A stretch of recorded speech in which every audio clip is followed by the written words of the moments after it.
Hey everybody, week 9. This week we're going to talk about defendants, victims, and witnesses. These are the last components of the courtroom work group.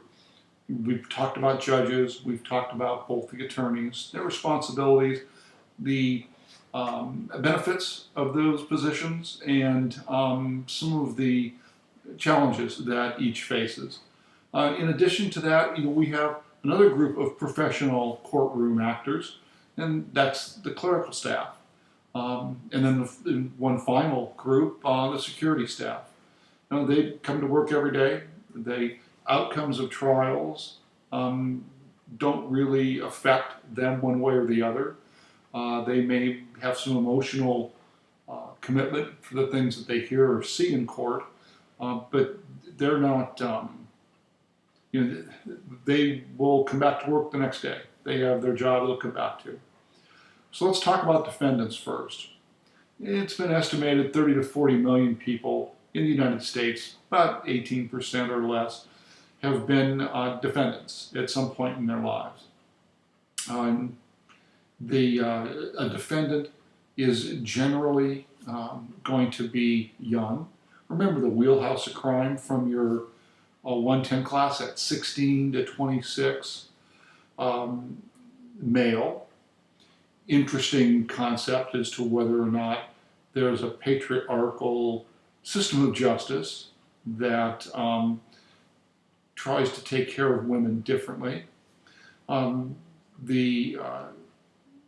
disproportionately racial minorities, but when you look at reports with suspects described by victims, there's a large majority of minorities that are described as suspects in crimes. So it's not as though, there's people see that and they immediately think, well, it should completely match the demographics of the country. So many percent of the population is of this race, thus that percentage should be reflected in all other aspects, whether it be army generals or crime suspects. But it isn't. New studies are pretty clear on that. An awful lot of issues with families, a lot of single parent families or multiple parent families, not just one mom and dad, but multiple parents. Education. I would suggest that people that are involved in crime, their idea to go out and get an education is probably not one of their strong points. Unemployed and single. Those are the kind of things that you see if you're going to talk about a defendant. Now, lack of an education, and maybe lack of intelligence, they're really ill-equipped to handle the criminal justice process. And thus they rely substantially on the government actor, the appointed defense counsel, to help them through. And sometimes it works really well, and sometimes it doesn't work very well at all. The issues of poverty, lack of education, reliance on government makes the defendant generally really at a disadvantage. Two types of offenders that you see. The first is maybe the 1 or 2 time offender. The DUI, the domestic violence. They get involved in the system and they say to themselves, I think I'm done with this process. And they go out and are either better at concealing their crimes, luckier in the way of getting caught, or fortunate. And you don't see them again, maybe once or twice. The second kind is the multiple offender, also called the career criminal. And they are small in number, but way disproportionate amount of criminal conduct. they get caught more frequently, but they're also doing multiple crimes. So when you hear of somebody that's arrested for a burglary or an armed robbery, you know, maybe in the back of your mind you should have a little bit of cynicism, just a touch, that says, I wonder how many times they have perpetrated a crime and not gotten caught. Now, on the downside to that line of thought, though, is something that you see in law enforcement known as noble cause corruption, where an officer may find somebody that they really believe is involved in criminal conduct, either can't prove it, some other issue, in that way, to where the guy's going to walk away from them, and then you see the classic TV and movie plant evidence, do stuff like that. Noble cause corruption. And you see that, or you hear about that a lot in law enforcement. I think I probably saw that a lot and realized what it was when I was a little baby policeman. And then, that kind of got bred out of of the landscape, so to speak. Now let's talk about the people in the court process that are really not, they're forgotten, and that's the victim and witness. Imagine, some of you may have been victims, some of you may have been witnesses, and you have been called to court multiple times.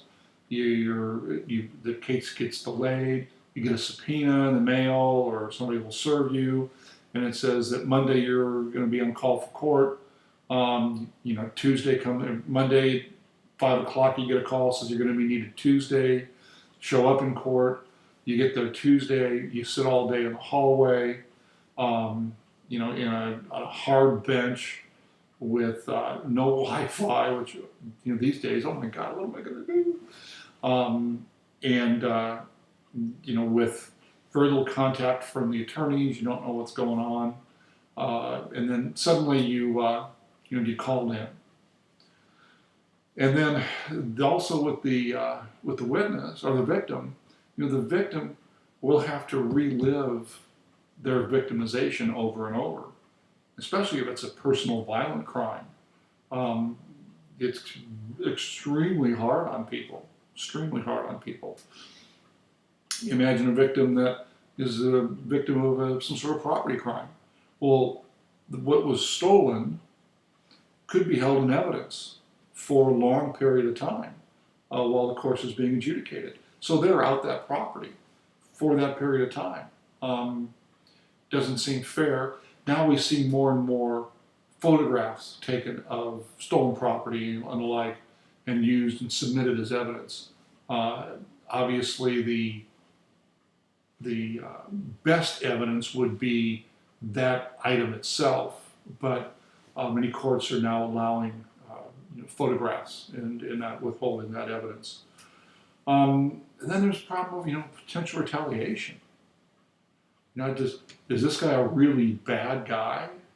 I did some defense stuff with the friend of mine I went to school with, and it was a gang shooting, and the judge told the defendant and the defendant's family, the defendant's family is okay in court, but other gang members, friends, other relatives, that weren't close family, no, do not be there.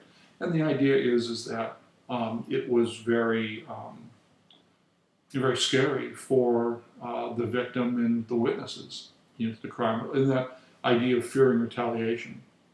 And that causes a ton of problems in the field for the cops, trying to get people to cooperate. You've got somebody that saw a crime and they won't tell you anything. That's pretty tough. And then what's the effect of a plea bargain? If a person has had a serious crime committed against them, especially if it's a personal crime, sexual assault, and they later discover that the defendant pled guilty and received a very light sentence, that can be really difficult on them and make them feel like they're less and less important. uh, kind of an interesting deal. And then how about a not guilty? Understand that just because a jury says that the person is not guilty does not mean that they're factually not guilty. They may be legally not guilty, meaning that you couldn't get all 12 jurors to agree, but they may have done the crime. I think probably the biggest one, although it's probably more and more out of your area of consciousness, is O.J. Simpson and the murder of his wife. Today I think you see that same evidence, and the jury walks out of the room, goes into the deliberation chamber. Maybe they wait so they can get lunch, and then they come back out with a conviction with DNA evidence. Because when O.J. Simpson case first was tried, People versus Orenthal James Simpson, it was unknown. I mean, it was kind of it was a brand new concept, DNA evidence, and only recently has it become accepted, almost to the point where you need some sort of physical evidence to convince a jury. That's known as a CSI effect. And I think you see that more and more.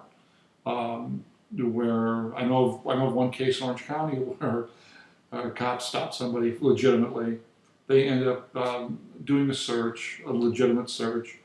They find a meth pipe in his pocket, in the guy's pocket, in the pants he's wearing. And he pleads not guilty. He goes to trial, and he was an 11 to 1 for conviction. And the one juror wanted to know why the cops didn't do DNA on the tip of the meth pipe to prove that it was actually his. Forget about the fact that it was in his pants. So, you see some of that kind of stuff. So there are some improvements coming for victims. And the first is probably what is best, is known as the Victims' Bill of Rights. What the Victims' Bill of Rights is in California, it was based on Proposition 115 several years ago. And what that does is that allows police officers who have a certain level of experience or have gone through a certain class, which is taught in the academy now, to testify to hearsay. What that means is that for preliminary hearings, you don't need to bring your witnesses and your victim in. The police officer can testify from their report on what these people said. Testify to hearsay. It streamlines that process. Now, for defense counsel, you want them to come to court. You want to see how they're going to testify. You want to see, how are they overly nervous to where they're going to make mistakes easily? Are they going to come off bad to the jury? So you liked that. And it was used as part of discovery by defense counsel for many years. I had several cases of it, when I was a working guy. I see it quite a bit. Then the last part for this is the idea of victim witness programs. And there's a couple. The victim witness to make sure that witnesses and victims show up in court, at the right time, trying to limit their sitting in the hallway kind of time. For cops, it's a huge pain in the neck. Especially if you're a detective and you've got cases to work, and you're sitting in the in a hallway on a chair, and it's okay. Well, you're the next witness. This guy's going to take 5 minutes, and okay, great. 10 o'clock, he goes in to testify in front of you, and now it's 11:50, and everybody walks out of the courtroom, and they say, well, some stuff came up on cross, so we're going to need him for another hour, but we need you, because as soon as he's done, you're going on. So you go to lunch, you come back, you sit back in the hallway, he goes in, and takes whatever time he needs, and you could end up being there from 9 in the morning till 5:30 at night, sitting on a hard bench in the hallway for a majority of that time. And the same goes for a civilian witness. The victim witness program tries to shield the victims and the witnesses as much as they can from the intimidation factor of defendants, and then they can act as an advocate if a case is just taken forever and they keep getting called in. They can advocate with the DA to either move the case along or whatever needs to be done so that you can impact that victim as little as possible. The last part, victim compensation programs.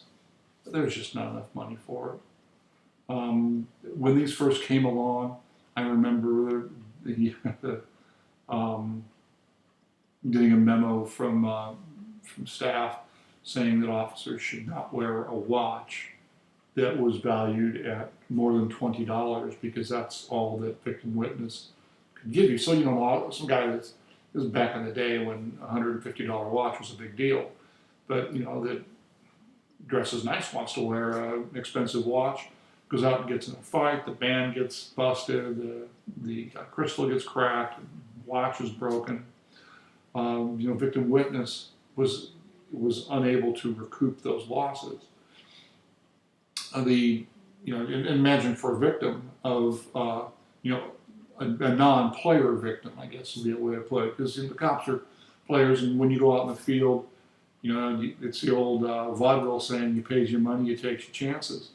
And the chance of you getting injured, getting property broken, something like that, is certainly hundreds of times more likely than the average citizen, walking through the aisles at Ralph's.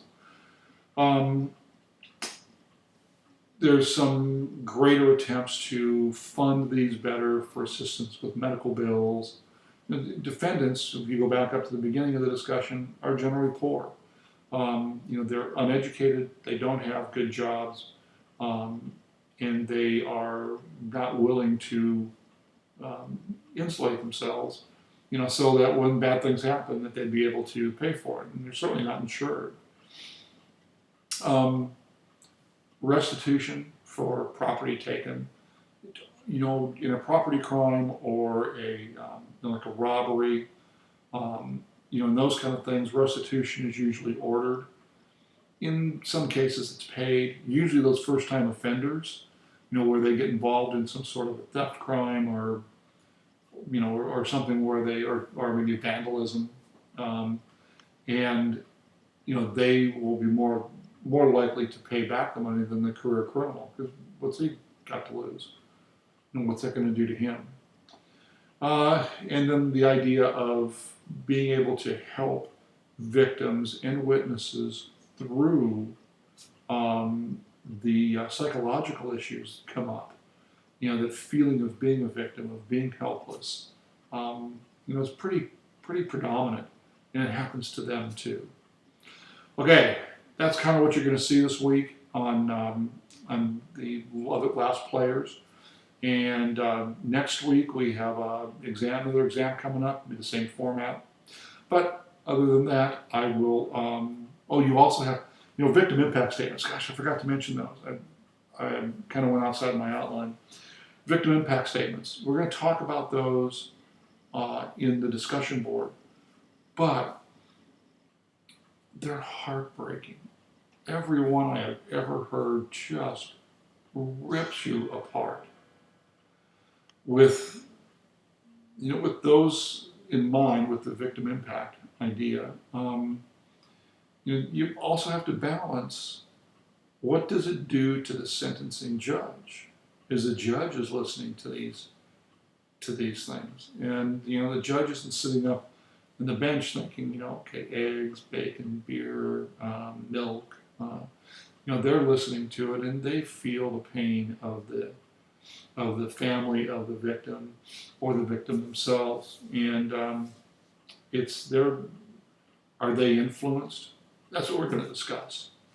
So that was another result of Prop 115, was the right of victims or families of deceased victims to make statements to the court outlining how this particular incident impacted them. So with all that said, good luck, and I'll see you guys in the